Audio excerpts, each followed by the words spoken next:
Welcome back to the Berg Podcast. Thanks for joining us today. With me today is Ford. Hey, how's it going? And Dan. Hey, everybody.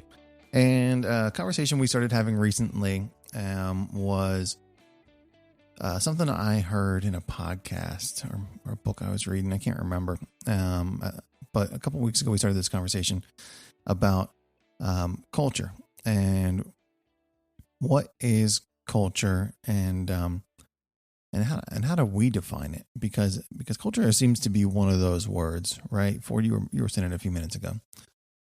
It just seems to be one of those words that everyone wants it to mean something else. It's an amoeba. It depends on what the person, what does culture mean to people? It's the word we were talking about, I think, a couple weeks ago on the podcast, like the word pivot. Like it's become something different than what it is. And, everyone wants, we have a great culture. Well, it's a great buzzword, but it doesn't really define anything except for what those people wanted to define. And so, that was one of those things. It's like, okay, it's time to re-talk about we have a good one, we have a bad one, we don't have one, whatever it is. But what we mean when we say that word is more important. Like the meaning of it is more important than the actual word. Yeah, for sure. A lot of people use what they give away to define culture, right? So a company says we have good culture. Sometimes they're talking about we have a good benefit package, or we do a lot of company events, or free car washes on Friday. yeah, pizza Wednesdays or whatever. So sort of what comes to my mind is when Aaron was, Aaron worked for SEI, and SEI was a highly rated company locally and everything else, and they had, supposedly great culture, and they had a lot of events and a lot of parties and a lot of happy hours, and you can get your nails done at work and your hair done, and you can get your clothes dry cleaned, and there's right. And so people perceived all those things to be the culture. Mm-hmm. But really what I think they were trying to create was a feeling that everyone belonged, right? Like there was a place for you there. It was not just that you were going to work, right? Because the reality is no matter how much any of us like what we do, if Ford just stopped paying us, eventually we'd stop showing up, right? Day one. Right? I mean, and when you say eventually, I don't know. Well, I mean, it's like the Office Space thing. It'll work itself out. I think you'd be surprised, but regardless, yeah, people be like, oh yeah, we'll get that fixed. Right. But, and I mean, in a serious note, if Ford and I didn't work together, I think Ford and I would still see each other at times because, we like to hang out when we can. Mm-hmm. But if Ford stopped paying me, I'd have to figure out a way to pay my bills, and therefore I'd have to go work somewhere else. It isn't that I don't want to hang out with Ford. Sure. It's that I would have to go work somewhere else. And I think when companies are trying to build culture, what they're trying to build is a place that you feel some allegiance to beyond just because they're paying you. Mm. So it becomes more. So, we have the corn maze coming up, right? And that we would say it's about, people would say, well, that's part of our culture. But the culture of it is trying to create an environment where it's a place you'd want to go. Mm-hmm. We're not going to pay anyone to go to the corn maze. We will pay for you to go to the corn maze. But if you don't want to be part of this group, part of this culture, part of this involvement, then you're not going to go to the corn maze. Or you might show up and you might stay for 5 minutes. What we're trying to build is something where you actually want to bring your family to meet the people you're with because they're of like mind of you. They have the same, the same goals, the same sort of thinking, not exactly the same. And with our, I looked real quick at our mission and our vision and our core values right before we started this. And the ones that always get me really are servant leader and ownership mentality. Right. Because for me, that's the two most important. The thing that I hope to find most when we bring somebody on board is someone who will do it just like Ford would have done it, or like Tom would have done it, or like Colt or Luke would have done it, because their name was on it, right? It was a little bit more than just they were going to do their job. Mm-hmm. They were representing themselves with their name on the company. Right. And I think that is the core of the culture we're trying to build, is people who value the name, who, Andrew Geezy. I remember hearing a story that Andrew Geezy, his girlfriend, said all he wears is Berg shirts. Like he goes out to dinner and he wears a nice high-vis shirt, right? Yep. A clean one. It's a clean high-vis shirt, right? Absolutely. In other words, Andrew he's not only not ashamed to wear a Berg shirt, he elects to wear a Berg shirt at times. Now he has nicer Berg shirts, so we try to give him a Right, few yeah. so that he doesn't have to wear high vis to dinner. But it's that they're proud to do it. JD's another one. You know what I Mhm. mean? Like, I think that's what culture means to me. Culture Yeah. means to me that you treat it like it's yours. So I found this this definition and I think it's a pretty simple one, but I'm curious to get your thoughts here. And I think this is I should have found the source. I should have dug a little into the source. But when I was looking at it, it kind of struck me as what I think we're talking about. And it's from Texas A&M University, and they say, excuse me, they say culture is a way of life of a group of people. The behaviors, the beliefs, the values, and symbols that they accept generally without thinking about them, and that are passed along by communication and imitation from one generation to the next. And they go on to say stuff like culture is symbolic of communication and things like that. But that one kind of struck me a little bit because I actually have a hard time putting words to what like corporate or entity or company culture is. It's just in a lot of ways for me a sentiment like kind of like you were trying to describe there, Dan, that we all align in some way, right? We all align and have a sense of trying to not necessarily accomplish the same thing. That's not the right way to say it, but that we believe what we're doing is of value and we find purpose in it. And some of it for me goes back to what we've talked about in the past is the way we work, right? And we've used the term like build something worth putting your name on in the past, and I think that's a great one. And I think it especially ties back to the family side of the Berg family. But the other one that I think struck a chord with us or sticks out a little bit is doing the work until the job's done, right? And is the job ever really done?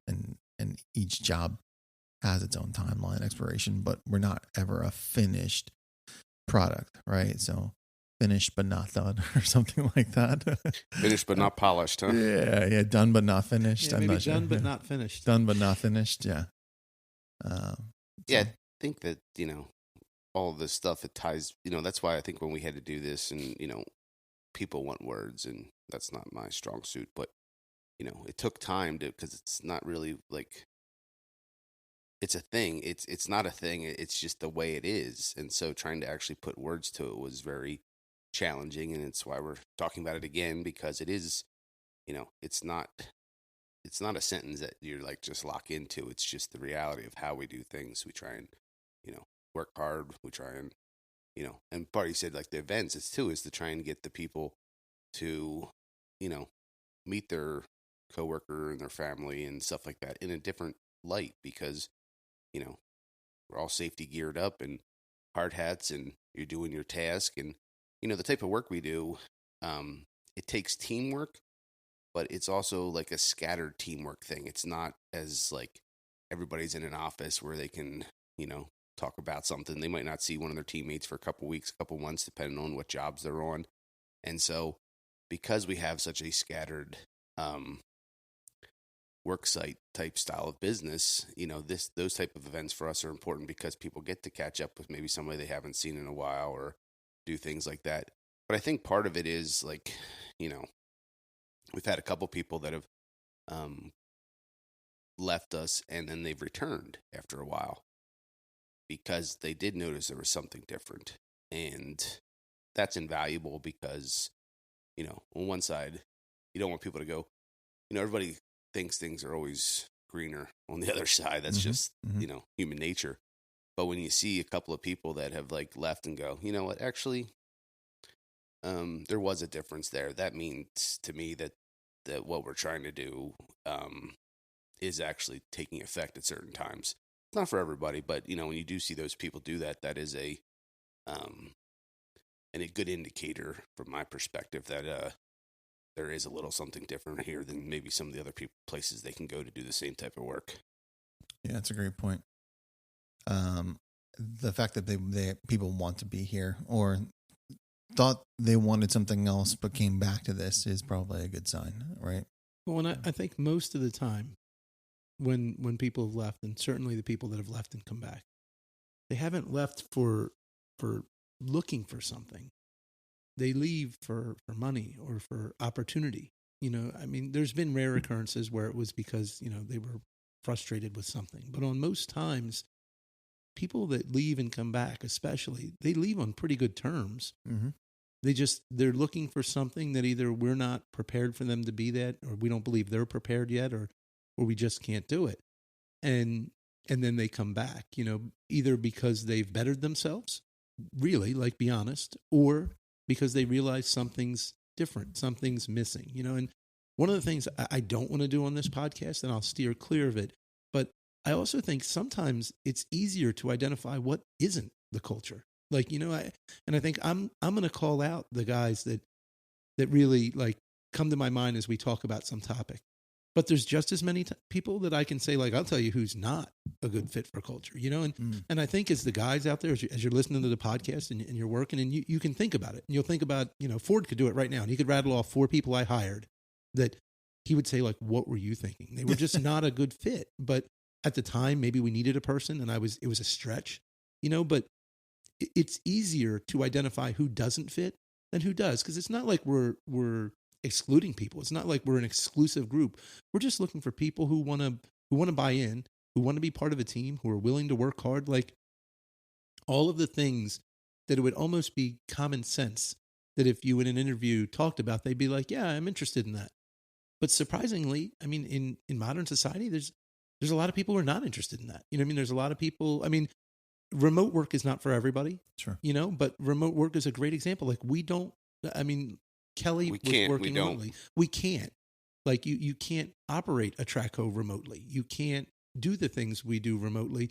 So you have to be here. So if you're someone who doesn't want to engage in the social nature of what we do, then it becomes a little trickier. But then you put it with this really weird dichotomy where you have, you know, Greg Petersheim, when things are going well and he's just in his dozer. I mean, they talk on the radio and there's some banter back and forth, but realistically, Greg gets in a dozer. He runs the dozer for 10 hours and then he goes home. You know, so in that sense, it's very solitary. You know, it's just Greg doing his work without anybody interfering with him or bothering him.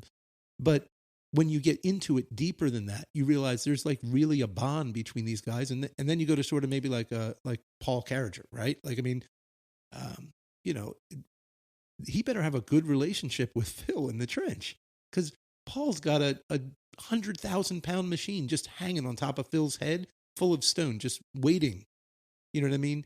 For the potential that something could go wrong. And Phil goes to work every day knowing he's going to stand right underneath the Paul's bucket, and he's fine with it. Because how can you? That's a relationship, right? And so I think in our business, that's part of the reason that so many of the companies have really driven the culture. Sure, it's to attract talent. Sure, it's for all these things. But you're working in a very difficult situation much of the time. And you got to be able to trust the person you're with. And the best way to trust someone is to know that they're aligned with you. They have the same interests, the same cares, the same value of your safety. You know what I mean? All those things. So all of that comes back to making us better as a team. But at the end of the day, for me, culture really is making people want to be a part of this for more than just what we're willing to pay them. Yeah, that's a good point. You know, there's something you said there. Do you think that there's ever a way to tell, and maybe there are certain ways, depending on how much you know somebody. I think there's ever a way to tell if someone's culture or an organization's culture is going to be a good fit for you before you get there? I again go back to what he said, the ones you can tell or not. Yeah. You know, there's words that are, you know, there's keywords in a conversation. There's stories in a conversation, in an interview that can be defining as probably not a fit, but the actual to be a fit, it's proof in the pudding. I think there is no way to actually define that. Now there is ways to define that they probably won't be. But the other way, that's the great thing about construction is that, it's open to everybody and everybody gets a shot. They might not want to do it for long term. They might not be really interested, but if you're willing to show up on time, construction is a place where you can get started without a lot of pre-existing skill set. Yeah. So, we do take long shots on people that at least show the interest.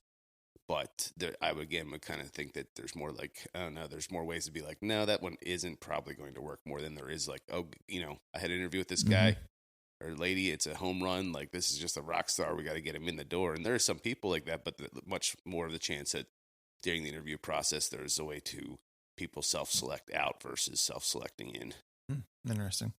Yeah, I think along those same lines that you, so many times, whether it be the employee or the employer, we're in the process and you see something, you hear something that says the person's probably not quite right? But in the last 5-7 years, with the labor market, what it is, if you're on the employee side and you're coming in and you think, I don't know that Berg's quite the right fit for me, but we need people and the pay scales are escalating and you're, as an employee, you're trying to go from where you are and better yourself from a financial standpoint, you take the risk and you say, you know what, I'm going to do that. And from an employer standpoint, the opposite, but the same reaction is there's been times we interviewed people and I was like, oh, I don't know, this guy might not be a great fit, but this crew needs a guy and this guy has the capacity and the skill to be able to do this thing. So he can do the job.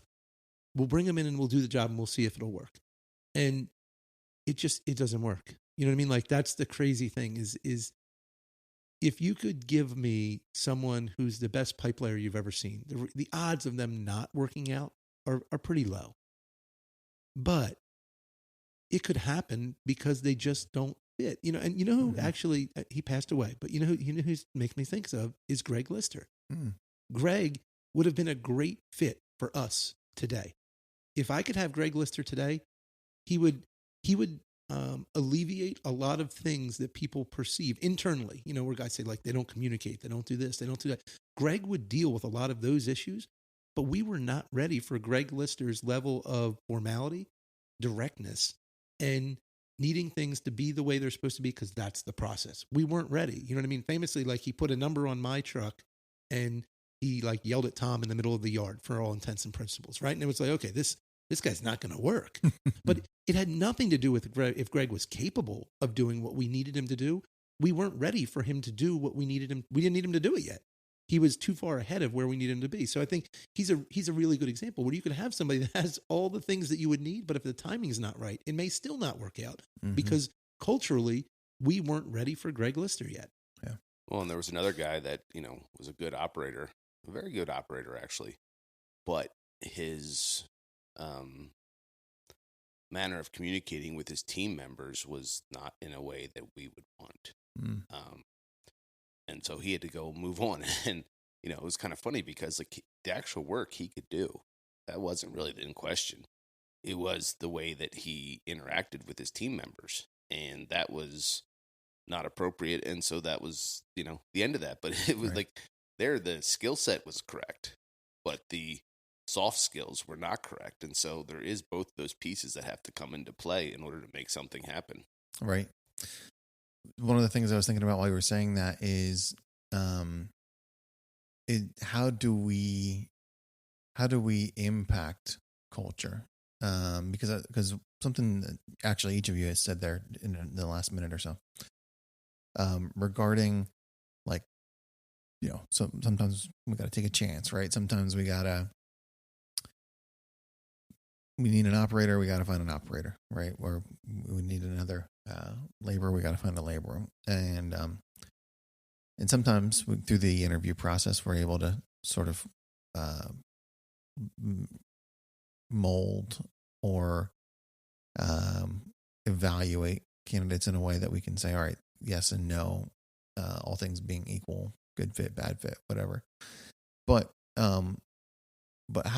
at times, like you said, we're taking folks, we're taking a shot. We're taking folks because we have to have them, and we're hoping in some ways that they can be merged into or adopted into our culture, and they'll buy in, they'll believe, right? One of the challenges there is that, as we've grown, so I think it was easy when I came here 8+ years ago. There was like 14 people or something like that, right? It was small.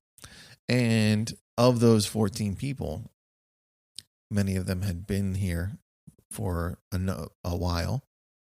And many of them had a personal connection to you for it, right? Not all of them, but it might have been an arm's length. It might have been, like friend of a friend. Yeah, right. But they had a personal connection to you in some way. It's how I got here. It's how Dan got here, etc. And now, 8 years later, and Dan, you probably have seen it more so because you've been here 10 years. Congratulations! Yeah, speaking of which, it's exciting. But like now we've gone from that 14 people to 75, 85 people, and a lot of those folks don't have that arm's length or direct connection to you besides Berg Construction now at this point. And I think that we've done a reasonable job of maintaining, for the most part, that original culture that, hey, we need to make money so that we can produce a good product and keep investing in the company and investing in the people, but we're going to do it in a certain way, right? We're going to be honest. We're going to treat people fairly. We're going to take care of our own, make sure that everyone goes home at the end of the day. And we're going to produce a high quality product in a manner that clients want to continue working with us, and people want to continue doing the work. They're proud of it when they walk away. Right. And that's not our exact succinct, culture or whatever, but that's sort of like the version of. Well, I mean, I think it really boils down to that. A lot of people here are referrals. Mm-hmm. And so that creates a little bit of that scenario, because someone that's working here brings in someone that they know, and they already know if the person's going to probably be a fit. Right. And then the second thing is the field leaders, having them have meetings and have an open communication that they're like, hey, this person isn't, some field leaders, everybody isn't going to be a fit for them from day one. But then they, like, all right, we'll give the person a couple weeks. We'll check back with you. And some people, they're like, hey, this person isn't a fit. And we have to rely and trust in our field leaders and, the people that are in charge of that, because they're the ones that are seeing it day to day. As Dan said, like, you hear a story about someone that did something questionable or didn't show up or something like that, or didn't call or something like that. And those are like the little telltale signs of things happening that aren't going in the right direction. But the reality of it is that the people that are dealing with the team members on a day-to-day basis are our first line of understanding and ability to read how a person's going to do. Right. And that's why we always stress that, like, the leaders in the field have to be teachers, because they might be able to turn somebody, diamond in the rough. They might be able to adjust, somebody's expectations if it's unrealistic or something like that, because they're talking to them daily. They're interacting with them daily. Unfortunately, we don't get to do that as much as we used to, but that's where the trust in the people that are actually running the job sites, running the teams, is very high, because that's where we have to rely on it to be able to understand if someone's going to be a good cultural fit. Mm-hmm. Yeah, and so something, Brian, that you said that really struck me was, right, we bring somebody on and we hope, right? And partly that is part of our culture, is that we hope. But the irony, as soon as you said it, was in my head, and I don't want it to be like ageist, right? But in other words, when we hire the 18 to 24-year-old kid who doesn't know anything but wants to do it, I hope that he can get here and learn the things of how to do this work and want to be a part of it, and that our guys are willing to take them in and teach them, right? But there's a difference, I think, at times when we bring people in that are genuinely skilled And the feeling is almost that it's a rental, almost like it's a lease. Like this is probably not going to, he is quite capable. And this person, he or she, they're going to be able to do the work. But I don't know that they'll fit. And I find as we've gone down, in the 10 years, as we've gone down this path further and further, that when that happens, I don't have much history that supports this idea that the person's going to change, right? Like tigers don't change their stripes, And some of the old timers have always said to me, if somebody'd leave for a nickel and jump a job, well, they're always going to do that, and that's probably true to a point. But I think it can be about a lot more than money. I think it can be about, we want people who want to be a part of this long term. And often when I'm involved in the hiring process, I'll say, like, I want this to be your last interview. Like, Right. I don't ever want you to interview anywhere else, because if you're right and you want to work here and I'm right and I want you to be a part of the team, and everybody that's here is going to support you and want you to be a part of the team for the same reason I am, then there's no reason for you to have to go through this again. So, as everyone knows, when you have turnover, it's not healthy. It's hard because you're having to retrain, you're having to get used to people, all these things. So none of us want that. Whether it be the pipe layer doesn't want a different Traco operator, the Traco operator doesn't want a different pipe layer. You know what I mean? The dozer operator doesn't want a different laborer trying to clean off line or edge. You know what I mean? He wants to know who he's dealing with. The foreman, you go all the way up. Everybody wants consistency. And that's another part of culture, is that you want to build something that everybody wants to be a part of once they're here, so that you get that continuity, so that then it's self-reinforcing, and that's, you look at some of our guys and you'd say, like if I just picked like different age guys, you pick like Robbie McConaughey, Scott Gardner, Greg Petersheim, Gary, JD, and, like even Aiden, right? And you say, like, all of these, they're very different people, very different skill sets, but I think that you could arrange them in almost any group and get some level of effectiveness. Now, if you don't have any operators, you got a problem. But in an irony, if you took a couple of people who don't operate as well and you put them with Greg and Scott and Gary, they would say, like, okay, well, here's what we're going to have to do. Gary and Greg are going to have to operate, right? Scott's going to have to deal with keeping people off of their back so they can work, and they'll teach the kids how to do the thing they need to do, right? And it goes back to that like dynamic subordination idea that I love, where it's, an amoeba, like Ford said, where it just shifts around. And it doesn't matter if Ford or I show up, and Ford is a very capable operator, right? I can run a few things. I'd rather not be anywhere near a dozer, and especially not a loader, but I could run a Traco. But if we ended up there and it was necessary, both of us would just get an equipment and run it, and someone else could talk to the client. It really doesn't matter. I don't care if the job gets done and the client's happy and we're doing the right thing, then it really doesn't matter to me who's in charge or what the names are or what the titles are. It just doesn't matter, because at the end of the day, all we wanted to do was get the job done, and so it really goes back to that. And, we've talked about it, that when we came out with our mission and our values and everything else and the branding, that I really wanted the get it done tag. I liked it, but till the job gets done is a little scary, because if you don't understand our culture, then you think that I want you to work 80 hours a week, and I don't. It doesn't mean it doesn't happen at times where guys work a lot of hours. You know what I mean? That's one of the issues with Longwood, is based on the work schedule and the number of people there from other partners, the hours end up all messed up, and they're working longer hours than I'd like. And it's hard to create dual shifts, but it's not what I want. But we need to get the job done. You know what I mean? Like, at the end of the day, whatever it takes, we'll get it done, which is the mentality if it was just Ford with a backhoe, right? And at the core of our culture, I think, is really just that. It's just, what would Ford have done when it was Ford driving a backhoe around Morgantown, or having somebody else move it, right? Because, like, you get to that point, like, Ford didn't, I mean, how long were you in business before you could actually move your own backhoe?